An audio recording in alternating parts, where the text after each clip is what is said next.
여러분 말씀 본문이 어디인지 기억하십니까?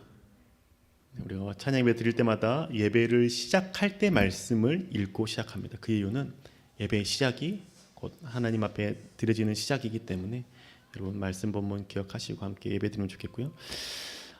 오늘은 주기도문 마지막 시간이죠. 주기도문 마지막 시간이고 주기도문 마지막 시간을 통해서 하나님과 우리의 관계가 좀 회복되어지는 시간을 갖길 소망합니다. 지난주까지 살펴봤던 주기도문 핵심 여러분 기억하시나요? 악인도 용서하고 나에게 상처 준 자도 용서하며 사랑하는 삶이 주기도문의 핵심이라는 것을 우리가 살펴봤죠. 예수 그리스도께서 십자가에 달려서 우리를 위해서 죽으심으로 나의 죄를 용서해 주신 그 사랑을 기억하고 그 사랑에 힘입어서 내가 다른 사람을 먼저 용서할 수 있고 사랑할 수 있음을 우리가 함께 살펴봤습니다. 악인의 죄를 용서하신 주님의 그 사랑을 기억하고 악한 행위를 하는 그 사람도 우리가 그 사람이 하나님께서 용서해 주길 원하는 마음으로 십자가에 달렸다는 것을 기억하고 그 사람에게 권면하고 사랑하고 섬길 수 있도록 기도하는 것, 그게 시험에 들지 않기를 소망하는 거고 악에서 구해달라는 기도인 것을 우리가 살펴봤죠. 이렇게 해서 기도를 마치면 참 좋을 것 같은데 주님께서 하나 더 가르치십니다. 나라와 권세와 영광이 아버지께 영원히 있사옵나이다. 여러분이 기도 제목 이 마지막 주기도문을 드릴 때 여러분 어떻게 기도하시나요? 대개라는 단어를 사용하셔서 기도하시나요? 아니면 그 대개라는 단어를 빼고 여러분 생략하고 기도하시나요? 신천지에서는 이 대개라는 단어를 사용하는 것은 잘못됐다라고 말합니다. 왜냐하면 이 대개라는 단어는 성경에 없기 때문에 대개 나라와 권세와 영광이 하나님께 있다고 고백하고 기도하는 것은 잘못 배운 거다라고 가르치죠. 그런데 정말 신천지의 주장대로 이 대개라는 단어가 소용이 없는 단어일까요? 그렇지 않습니다. 신천지가 잘 몰라서 그렇게 얘기하는 거죠.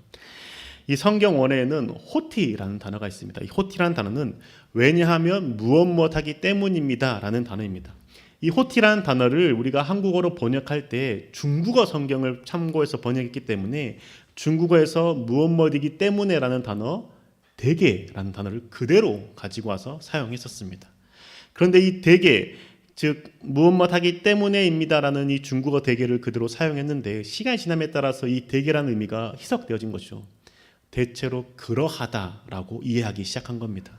그래서 성경을 번역할 때 개정판이 나오면서 그 대개라는 단어를 빼버린 것이죠. 그런데 그 대개를 뺐다고 해서 원어 성경에 있는 이 호티라는 단어 무엇이기 때문입니다 라는 이 단어가 이 의미가 사라져서는 안 된다는 것이죠. 주기도문의 마지막은 왜냐하면 나라와 권세와 영광이 아버지께 영원히 있기 때문입니다 라고 기도하는 것이죠. 나라와 권세와 영광이 아버지께 영원히 있기 때문에 하나님의 나라를 구하는 것이고 하나님의 뜻이 땅에서 이루어지기를 구하는 것이죠. 나라와 권세와 영광이 아버지께 영원히 있기 때문에 일용할 양식을 구하는 것이고 다른 사람의 죄를 사해 주기를 기도하는 것이죠. 나라와 권세와 영광이 아버지께 영원히 있기 때문에 시험에 들지 않기를 구하는 것이고 악에서 우리를 구해달라고 간구하는 겁니다. 즉 내가 하나님의 나라를 소망하는 것, 내가 다른 사람을 용서하고 다른 사람의 악한 행동에 대해서 하나님 앞에 바로 세우기를 소망하며 용서하고 권면하는 이유는 모든 나라와 권세와 영광이 하나님께 있기 때문입니다라고 고백하는 겁니다. 그 의미가 무슨 의미일까요?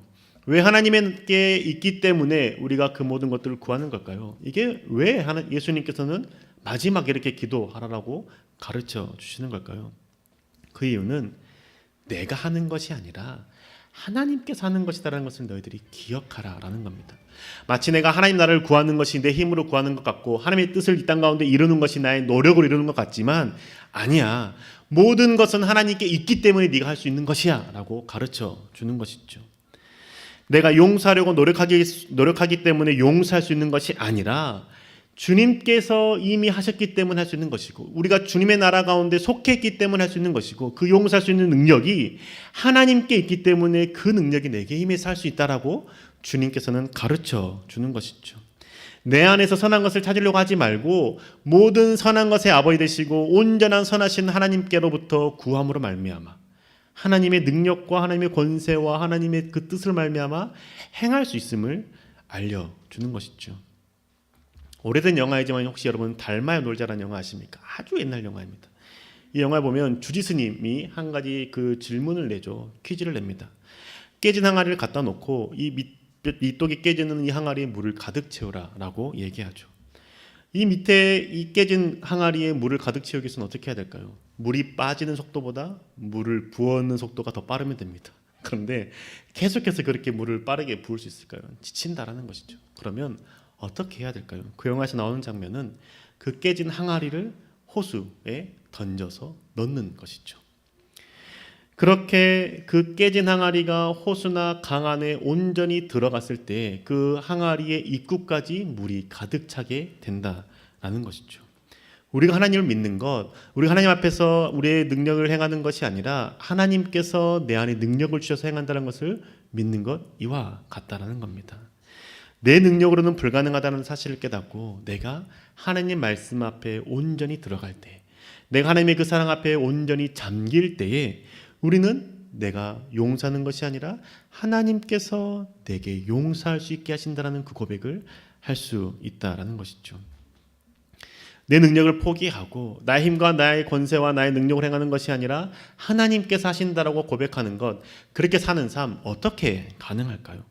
어떻게 해야 할까요? 예를 들어서 여러분이 누군가를 사랑한다고 할 때 내 노력과 내 수고와 내 힘으로 상대방을 사랑하는 것과 하나님에게 내 모든 것을 맡기고 그것을 위해서 사랑하는 것의 차이를 어떻게 구별할 수 있을까요?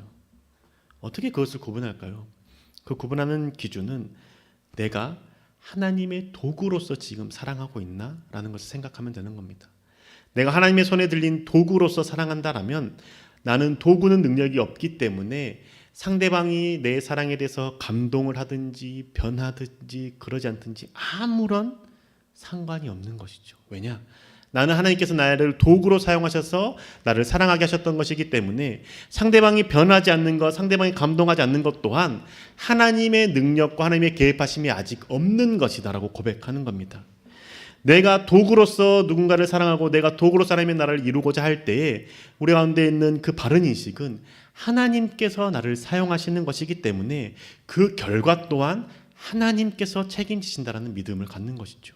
내가 생각했던 그 시기에 변화되지 않는다고 해도, 내가 원하는 만큼 상대방이 그 반응하지 않는다고 해도 하나님께서 나를 들어 사용하셨기 때문에 내게 능력이 있는 것이 아니라 하나님께 능력이 있으므로 하나님의 때에 하나님의 방법을 한다라고 믿는 것이죠.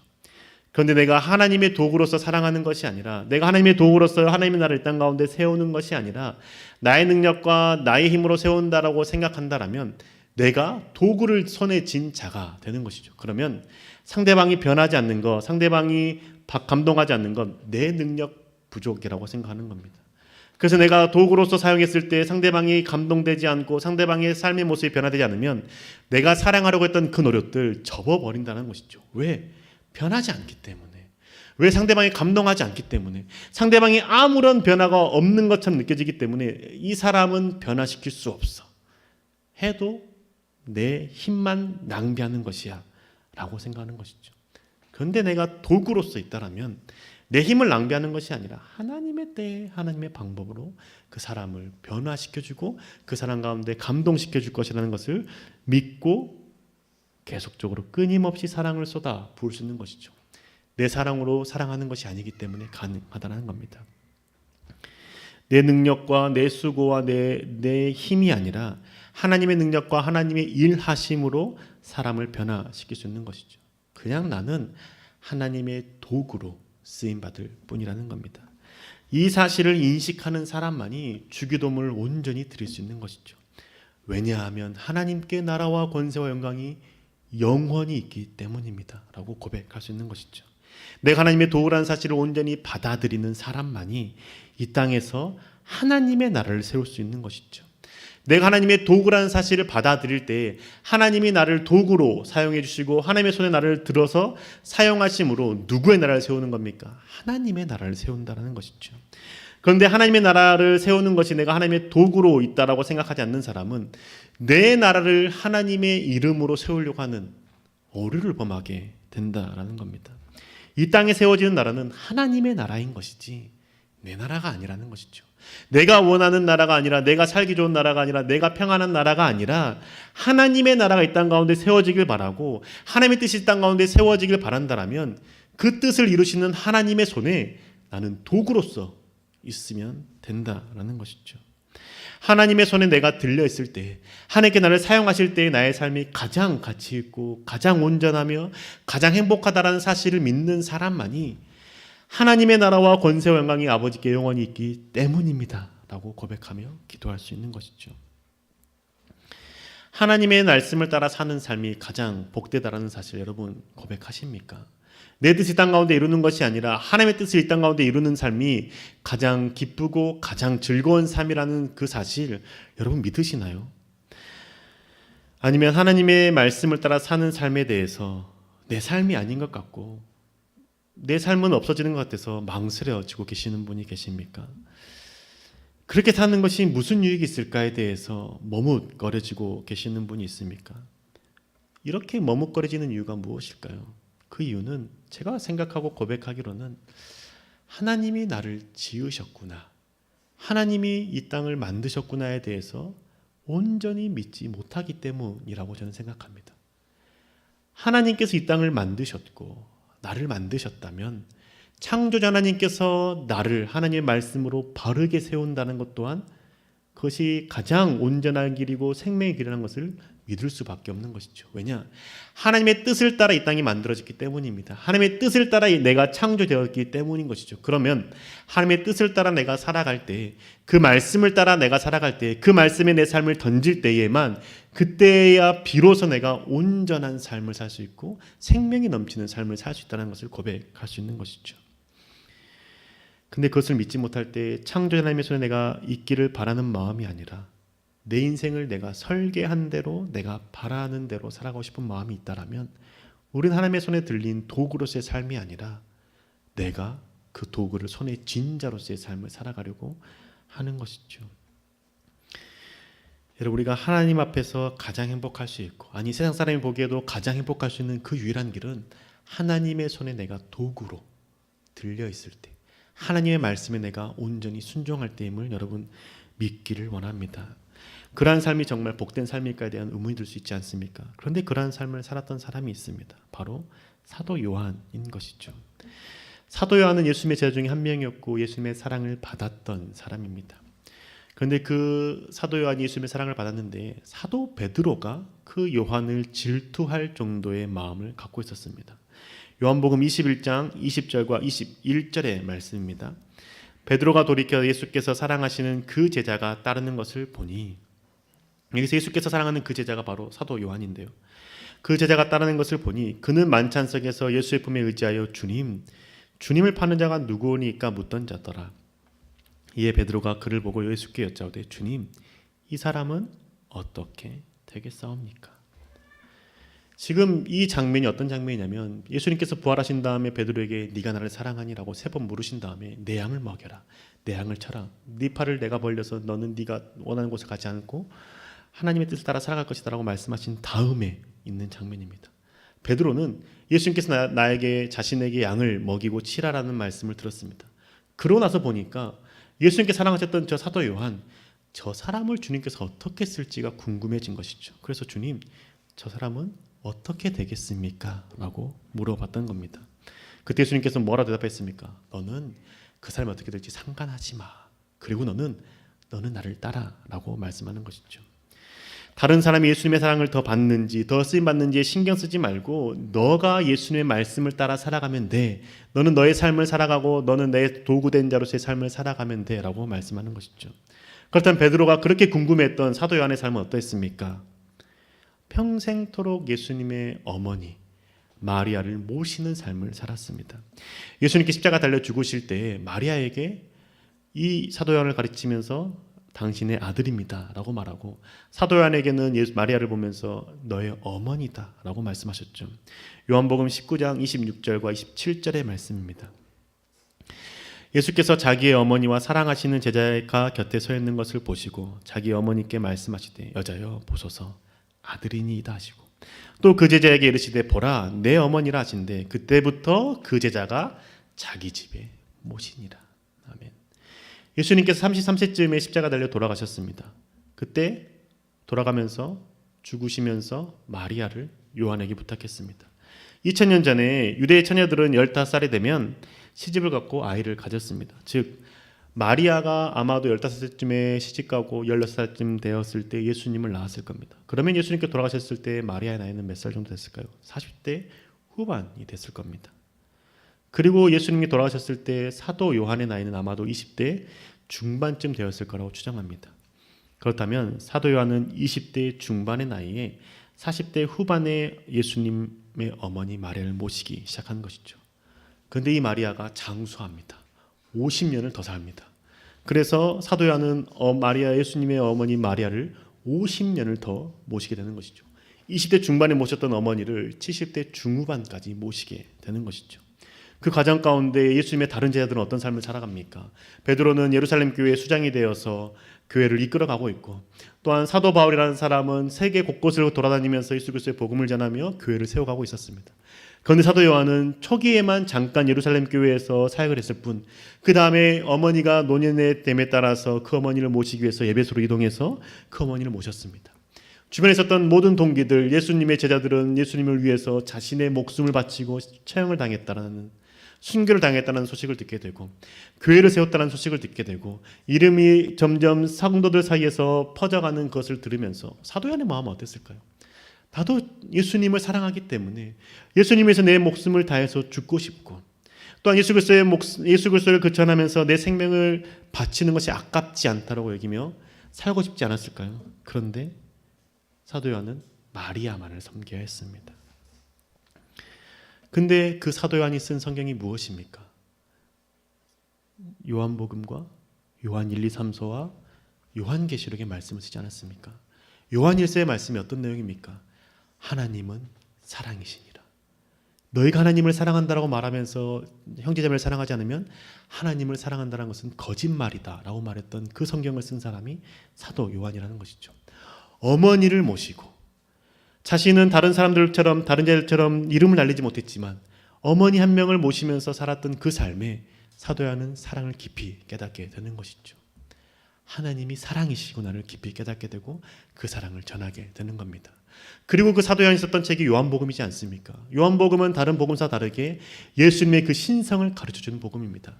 태초에 말씀이 계시니라 라고 말씀하고 있고, 그 말씀이 육신이 되어 있던 가운데 오신 분이 예수 그리스도라고 가르쳐주는 책이 요한복음이라는 것이죠.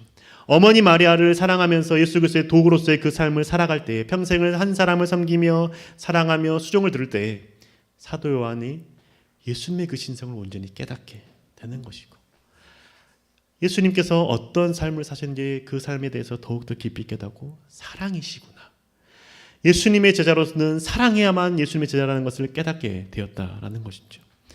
사도 요한은 다른 사람들처럼 많은 곳에 돌아다니며 복음을 전하고 싶었지만 예수님께서 맡기신 그 사명 하나, 어머니를 모셔라.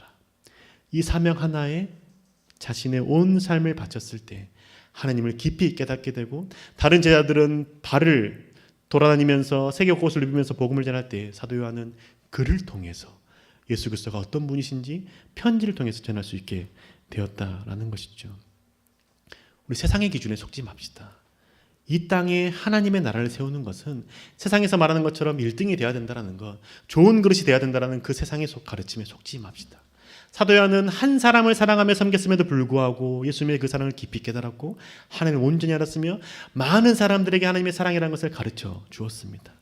세상에서 높은 자리에 앉는 것이 복되다라고 말하고, 많은 돈을 버는 것이 행복한 삶이라고 말하고, 많은 인맥과 자랑할 것이 넘쳐나는 것이 즐거운 삶이라고 가르칩니다. 그런데 예수님께서 그렇게 가르치지 않습니다. 금그릇이 되든 은그릇이 되든 흙그릇이 되든 예수 그리스도께서 쓰고자 하는 그 그릇 가운데 온전히 쓰임만 받는다면 그게 가장 값진 그릇이라고 말씀하지 않습니까? 질그릇에 담긴 보배라고 말씀하지 않습니까? 우리는 모두 다 금그릇 은그릇 될 필요가 없고, 내가 어떤 그릇이든지 하나님께 나를 쓰시는 그 도구 가운데 삶을 살아간다면 그 안에 참된 진리가 있고 참된 생명이 있으며 복된 삶을 살 수 있다는 것을 주님께서 우리 가운데 가르쳐 주시는 것이죠. 그게 주기도문의 마지막이라는 겁니다. 너는 너의 능력과 너의 힘으로 그 아둥바둥 살지 말고 하나님께 모든 권세와 영광과 능력이 있기 때문에 그것을 네 삶 가운데 흘려보내며 살아가라.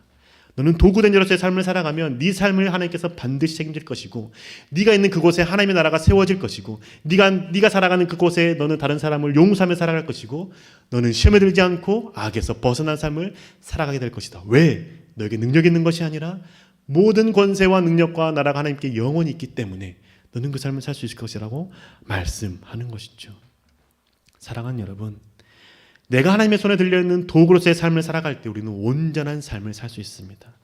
창조주이시고 완전하신 하나님의 손에 내가 들려있을 때에 하나님의 말씀하시는 그 말씀을 따라 살아갈 때에 내 삶에는 참된 기쁨이 있을 것이고 복된 소식이 있을 것이며 기쁨을 가득한 삶을 살아갈 수 있는 것이죠. 주님께서 가르쳐주신 기도는 결국 내가 하나님의 손에 들린 도구로서의 삶을 살아갈 때 이 땅 가운데 하나님의 나라를 세울 수 있다라고 가르쳐 주는 겁니다. 왜냐하면 하나님께 나라와 권세와 영광이 영원히 있기 때문인 것이죠. 내 노력과 능력으로 가능한 것 아닙니다. 상대방이 변하지 않는다고 해서 내 능력이 의심되는 것 그 마음 내려놓읍시다. 하나님의 도구로 내가 쓰임받고 그냥 살아가기만 한다라면 하나님의 때에 하나님께서 그 사람을 변화시켜 줄 것이고 하나님 앞에 세우실 것이며 그 사람의 삶 가운데 하나님의 기쁨이 가득하게 하실 것입니다. 우리 하나님의 손의 도구로서 하나님의 손에 들린 자로서의 삶을 살아갑시다. 내 뜻으로 내 삶을 이끌어 가지 말고 하나님의 말씀, 하나님이 인도하시는 그 길, 제시하시는 그 길을 따라 살아갑시다. 그때 내 삶이 비록 다른 사람들보다 뒤처지는 것 같아도 하나님께서는 반드시 세워주실 것이고 기쁨과 복을 허락해 주실 겁니다. 하나님의 손에 들린 도구로서의 삶을 살아감으로 이 땅 하나님 나라를 세우고 용서하고 사랑하는 삶을 살며 시험에 들지 않고 온전히 하나님의 뜻을 이 땅 가운데 이루며 살아가시는 저와 여러분 되시길 주의 이름으로 축복합니다. 함께 찬양하며 결단하며 기도하길 소망합니다. 찬양팀 나와주시길 바라겠고요. 여러분, 내가 주님께 쓰임받는 자라는 사실, 그게 기쁨이라는 사실 여러분 믿으십니까? 내 힘으로 무엇인가 하려고 하는 것 좋은 태도죠. 그런데 하나님이 더욱 기뻐하시는 태도는 내가 너를 사용하는데 너의 힘을 빼라 라는 것이죠. 말씀 앞에 내 삶을 던지는 것이고 말씀을 따라 그 길을 걷는 것이죠. 여러분, 그 결단하는 마음으로 함께 찬양하며 기도하기 원합니다. 다 함께 결단하는 마음으로 일어나셔서 함께 찬양합시다.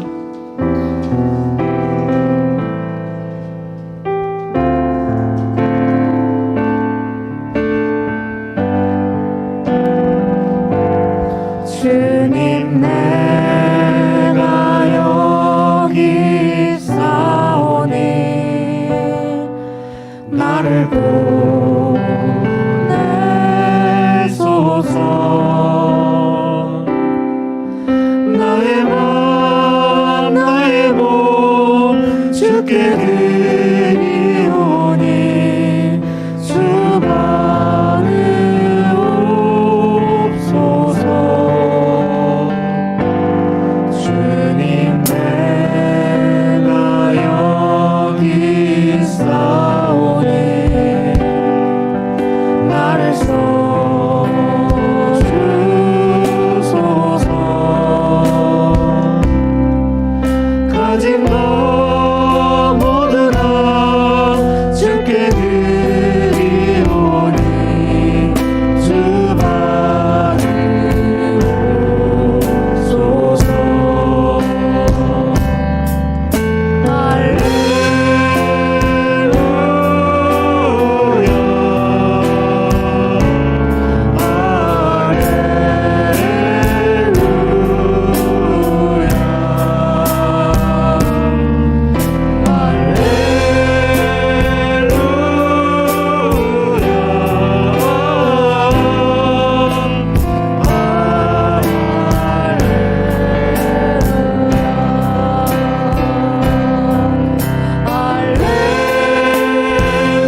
하나님께서 나를 도구로 사용해 주시는 것이 참 기쁨임을 우리 고백할 수 있기를 원합니다. 내가 원하는 대로 내 삶이 잘 되어지는 것 같지 않고 내가 바라는 대로 다른 사람과 관계가 잘 되어지지 않는 것 같은 그때에도 내 뜻을 이루고자 그 사람을 대하는 것은 아닌지 우린 돌이켜 봐야 되는 것이죠. 하나님께서 우리 가운데 말씀하시고 가르쳐 주시는 것은 내가 도구 되는 것, 너가 나의 도구로 사용되는 것에 대해서 기쁨이 되기를 원한다라고 말씀하시는 겁니다. 주님께서 가르쳐 주신 그 기도 또한 하나님께 영광과 권세와 나라가 모든 게 있기 때문에 내가 하나님 나라를 세울 수 있는 것이고 용서할 수 있는 것이며 심에서 벌 수 있다라고 말씀하시는 것을 기억하면서 주님, 내가 이제 다시 주님께 쓰임받는 자가 되길 소망합니다. 내 길을 걸으며 주님의 그 복음에서 벗어났던 그 삶에서 벗어나고 이제 내가 주님의 그 뜻을 따르는 자가 되길 소망하며 말씀에 내 삶을 맡기며 말씀을 따라 걷는 자가 되길 소망한다라고 함께 주 앞에 결단하며 기도하며 나아갑시다.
사랑의 주님, 주님을 믿는다고 고백하고 주를 믿는 자로서의 삶을 살아갈 때 내 뜻이 이루어지는 것이 복이라고 생각했습니다. 하나님, 이제는 그 마음 주 앞에 내려놓습니다. 주님께서 내 가운데 가르쳐 주셨던 그 모든 기도는 모든 것이 하나님께 있기 때문에 이룰 수 있다라고 말씀하셨습니다. 주님, 이제는 그 말씀과 그 기도를 따라서 내가 주님의 손에 들린 도구가 되어지기 소망합니다.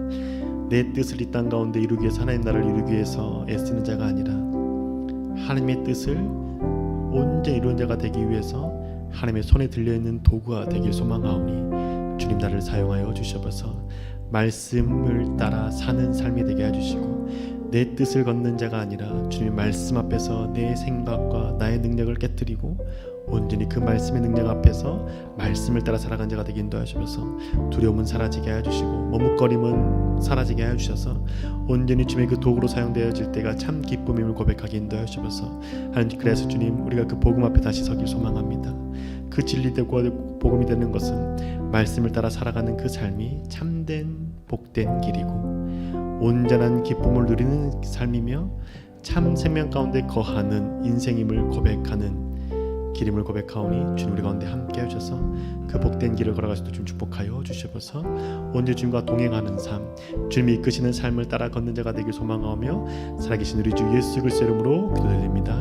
아멘. 다시 한번 기도하겠습니다. 지금은 우리 주 예수 그리스도의 그 크신 은혜와 하나님 아버지의 놀라우신 사랑과 성령이 인도하시고 함께 하시고 이끄심이 온전히 주님의 도구됨을 기뻐하며 주님께 쓰임받기를 소망하며 말씀을 따라 살기로 결단하는 주의 백성들 머리 위에 삶과 가정과 직장과 학업 위에 지금부터 영원토록 함께 하시기를 간절히 축원하옵나이다. 아멘.